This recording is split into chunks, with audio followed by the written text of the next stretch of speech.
आदमदेव ब्राह्मण ने दुखी होकर के और एक पेड़ के ऊपर एक रस्सी बांध करके और गले के अंदर फंदा डाल दिया। मर जाए तो नहीं करे। नारायण तो आए नहीं और भगवान नहीं आए, कोई बड़ी बात नहीं, पर निसंतान आदमी के लोगों ने दर्शन से नफरत शुरू कर दी, तो इस जिंदगी से तो बहुत ही अच्छी है।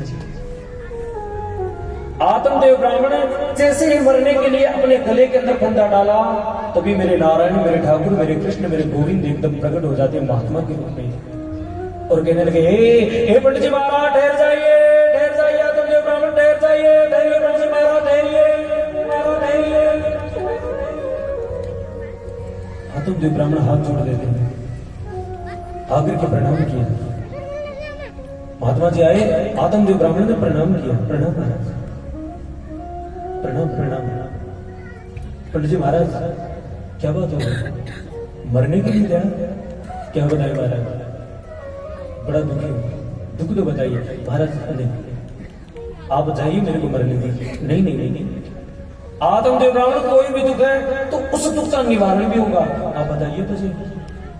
क्या बताऊं महाराज, मेरे घर में संतान नहीं। अच्छा संतान नहीं तो मरने के लिए तैयार हो गई। क्या बताऊं महाराज, लोगों ने दर्शन करने से नफरत शुरू कर दिया।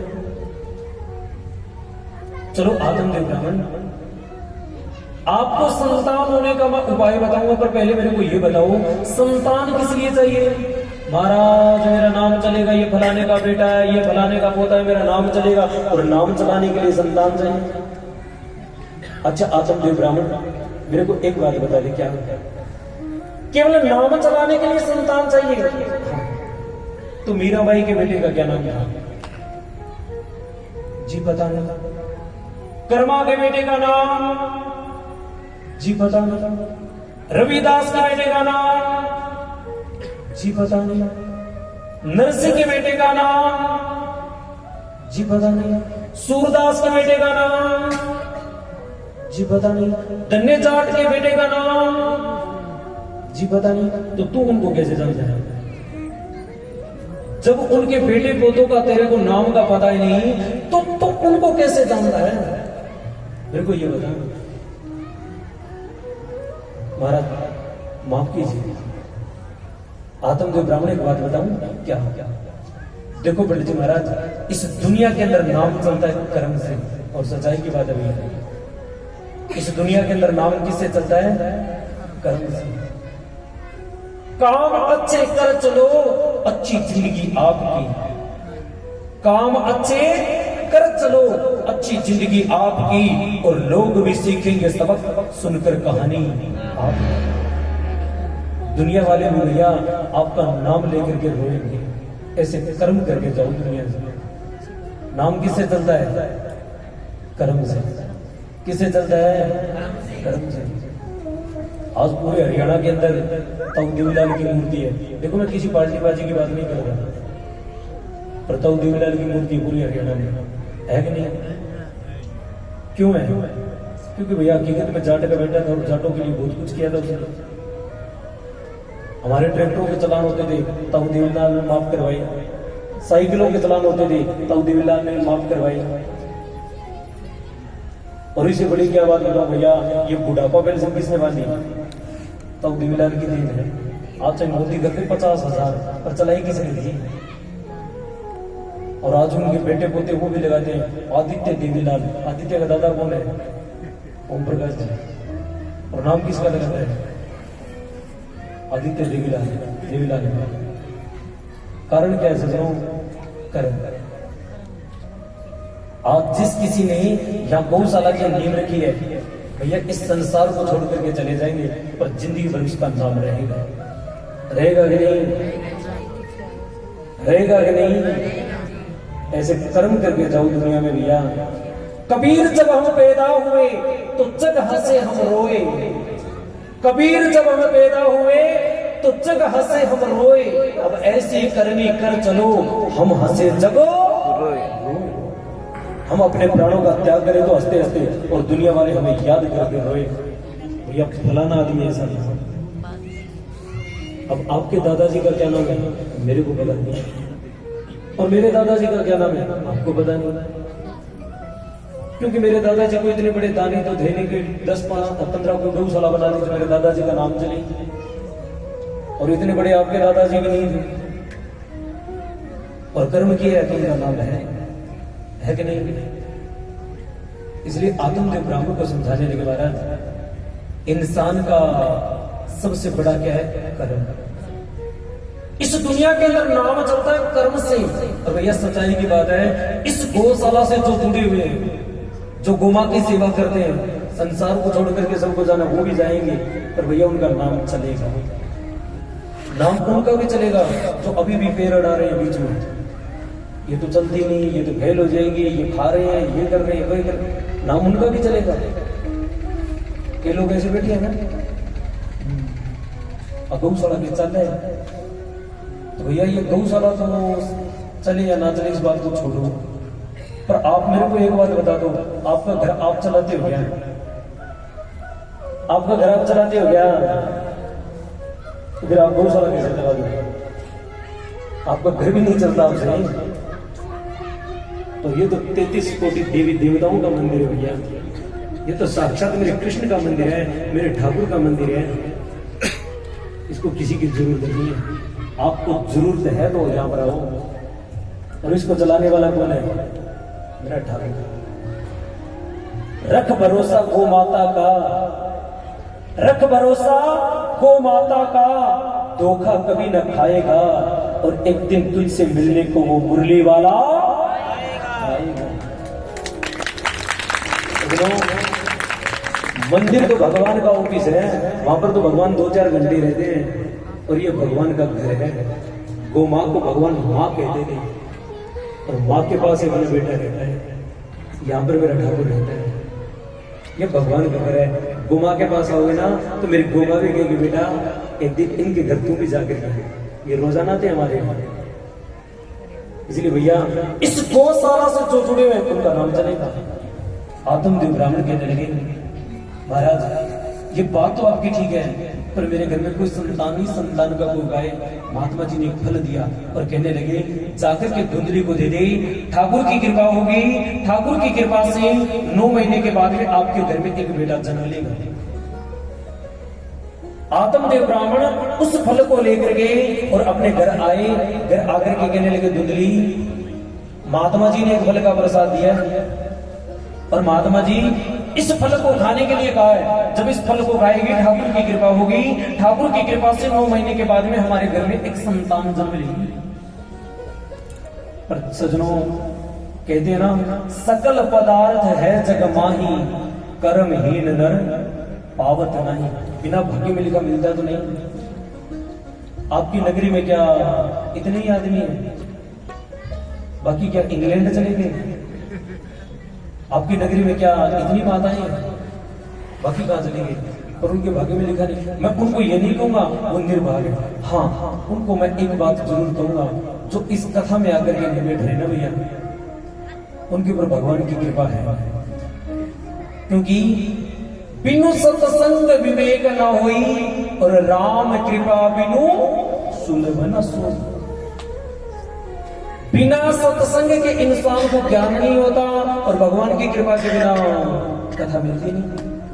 ठाकुर की कृपा के बिना तो एक पत्ता भी नहीं हिलता, तो वो 60 किलो का इंसान कैसे हिल जाएगा? पड़े रहो घर में, सो करके देखेंगे क्या मिलेगा, क्या इनाम मिलेगा। सजनों आत्मदेव ब्राह्मण जाकर के धुंधली को फल का प्रसाद देता है, पर धुंधली खाती नहीं, अलग रख देती है। धुंधली के पास में आ गई सखी सहेली। अब जैसी धुंधली वैसी सखी सहेली, क्योंकि ये कारण ही होता भैया, जैसे को तैसा मिल जाता है कि नहीं? पक्का कारण होता है, जैसे को तैसा मिल ही जाता है। अब धुंधली के पास में सखी सहेली आ गई, जैसी धुंधली की बुद्धि थी वैसी। अब धुंधली आने के बाद में कहने लगी भाई ना मेरे पति देवता एक फल का प्रसाद लेकर के आए, और कहने लगे इस फल को खाएगी तो ठाकुर की कृपा होगी, 9 महीने के बाद में हमारे घर में संतान होगा। ए धुंधली खाओ मत लेना, कहीं इस फल को खाए, इस फल के अंदर कोई जहर हो और तू खाने के बाद में मर जाएगी, पंडित जी महाराज दूसरी शादी करवा ले। हाँ ये भी हो सकता है। धुंधली दूसरी बात यह है, अब तो फल खाएगी, गर्भवती होगी, और गर्भवती होने के बाद में इस नगरी में आग लग जाए तो तू भाग नहीं पाएगी। भैया नगरी में आग क्यों लगे? जैसी बुद्धि वैसे विचार। धुंधली मत खा ले, तो क्या करूं? वो माता को दे दी। उस फल को उठाया, वो माँ को दे दिया। और गोमा को देने के बाद में क्या होता है सजनों? धुंधली अपनी बहन के पास जाती है। जाकर के धुंधली अपनी बहन के पास में कहती है, बहना कितने बेटे? 8, 9वां होने वाले। जब ये बेटा हो चाहे बेटी हो, मेरे को दे देना। धुंधली घर पर आकर के अपने पेट के ऊपर कपड़े लपेट करके जैसे गर्भवती माता जी होती वैसा भाव बना लेती है। कुछ समय के बाद में धुंधली के बहन के घर में बेटा हुआ। पंडित जी महाराज कहीं बाहर गए हुए थे और धुंधली अपने बहन के बेटे को लेकर के आती है। आने के बाद में कहने लगी, मेरे घर में थाली बजाओ ताकि दुनिया वालों को पता चले कि पंडित जी महाराज के घर में बेटा हुआ है। अब थाली बजी, पंडित जी महाराज भी घर आए, बड़े खुश हुए। उस बेटे को देखे तो भगवान की कृपा सोचने लगे, ठाकुर की कृपा हुई है। थोड़ी देर के बाद में जिस गो माता को फल का प्रसाद दिया था, उसी गो मां ने एक बच्चे को जन्म दिया है, जिसका सारा शरीर मनुष्य जैसा और कान थे वो गाय जैसे। अब तो पंडित जी महाराज और भी खुश। एक दिन एक महात्मा को बुला करके लाए और कहने लगे, महाराज इस बालक का नामकरण संस्कार कीजिए। हमारे घर में एक नहीं 2 बालक हुए। जैसे ही पंडित जी महाराज नामकरण संस्कार करने के लिए बैठे, धुंधली सामने बैठी है। पंडित जी महाराज कहने लगे, देखो इस बालक का नाम है। तुरंत धुंधली खड़ी हो गई। पंडित जी महाराज, मेरा बेटा मैंने जन्म दिया, मैं नामकरण संस्कार करूंगी। मेरा नाम धुंधली और मेरे बेटे का नाम हो गया नामकरण।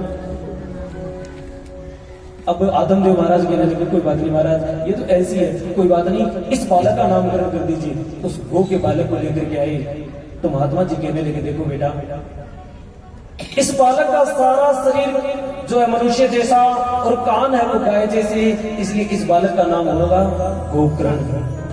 क्या नाम होगा? बोलिए गोकर्ण जी महाराज की, श्रीमद् भागवत महापुराण की, गंगा मैया की। नाम रख दिया गोकर्ण। और गोकर्ण जी महाराज धुंधकारी दोनों धीरे धीरे बड़े होने लगे। पर सजनों, दोनों विद्या अध्ययन करने के लिए जाए। गोकर्ण जी महाराज विद्या अध्ययन करके अपने घर आए और धुंधकारी किसी का सिर तोड़ करके, किसी का हाथ तोड़ करके, किसी का पैर तोड़ करके हर रोजाना लड़ाई झगड़ा करके आए, दुखी रहने लगे।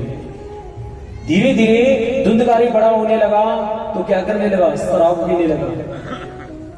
एक दिन गोकर्ण जी महाराज कहने लगे, देखो पंडित जी महाराज, आत्मदेव, जिस घर के अंदर मेरे को जगह जगह गंगा जल की बोतल नजर आती थी ना, उस घर के अंदर आज मेरे को जगह जगह शराब की बोतल नजर आ रही है। विनाशकालीन विपरीत बुद्धि। महाराज, अब आपका बालक तो ऐसा मरेगा और साथ में आपको भी लेकर देगा। इससे अच्छा आप अपना घर छोड़ दीजिए। आत्मदेव ब्राह्मण वन को चल पड़ते हैं। गोकर्ण जी महाराज काशी जी पढ़ने के लिए चल पड़ते हैं। धुंधकारी पीछे से माँ को धन लेने के लिए बार बार तंग करता है। एक दिन अपनी माँ का गला दबाया, गोविंदाय नमो नमः। 5 वेश्याओं को लाकर के रखने लगा। एक दिन वेश्याओं ने देखा कि इसके पास में कोई धन है नहीं, 4 पाई से बांध करके मुख में जलते हुए अंगार दे करके, आग दे करके उसको मार दिया। और सजनों, मरने के बाद में बहुत बड़ा प्रेत बन करके भटकने लगा। कौन? धुंधकारी। हमारी भागवत में लिखे भैया 5 प्रकार की मृत्यु ऐसी है जिसमें मरने के बाद में इंसान की मुक्ति होती नहीं, उसकी मुक्ति करवानी पड़ती है। 5 प्रकार की मृत्यु ऐसी है। कौन कौन सी? अग्नि से जल करके मरना, जल से डूब करके मरना, एक्सीडेंट के द्वारा मर जाना, जहर के द्वारा, चाहे सप्रे आदि का जहर हो, सांप आदि का जहर हो, जहर के द्वारा मर जाना, और 5वां बताया फांसी लगा करके मर जाना। ये 5 प्रकार की मृत्यु ऐसी है, अधोगति है। इसमें मरने के बाद में उसकी मुक्ति करवानी पड़ती है। बहुत बड़ा प्रेत बन करके धुंधकारी घूमने लगा। एक दिन गोकर्ण जी महाराज विद्या अध्ययन करके वापिस अपनी नगरी में आए।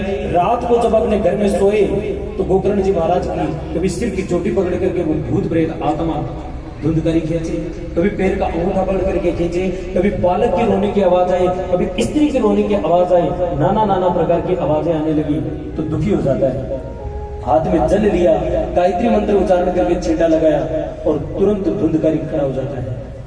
धुंधकारी को देख करके कहने लगे, धुंधकारी तो हाँ, ये अमंगल वेश, ये लंबी लंबी जटाएं, मेला कुचेला कुबड़ा शरीर, ये प्रेत ये भूत का शरीर। हाथ जोड़ दिए कहने लगे, महाराज मैं अधोगति मर गया, बिना मृत्यु के मर गया, जिसके कारण मेरे को प्रेत योनि के अंदर मैं बड़ा दुखी हूं महाराज, मेरी मुक्ति का उपाय बताइए। कहने लगे सुबह बताएंगे। सुबह प्रातः कालीन सूर्य नारायण को एक लोटा जल अर्घ देकर के सूर्य नारायण से प्रार्थना की गोकर्ण जी महाराज ने। तो सूर्य नारायण कहने लगे, श्रीमद् भागवत महापुराण की कथा करो। धुंधकारी के निमित्त श्रीमद् भागवत महापुराण की कथा की गोकर्ण जी महाराज ने 7 दिन तक कथा की। और जैसे ही 7वें दिन कथा का विश्राम हुआ तो बैकुंठ लोक से मेरे नारायण, मेरे विष्णु भगवान, मेरे गोविंद, मेरे ठाकुर आते हैं और आकर के पापी दुराचारी धुंधकारी को विमान में बैठा करके बैकुंठ लोक लेकर के जाते हैं। भोली लक्ष्मी नारायण भगवान की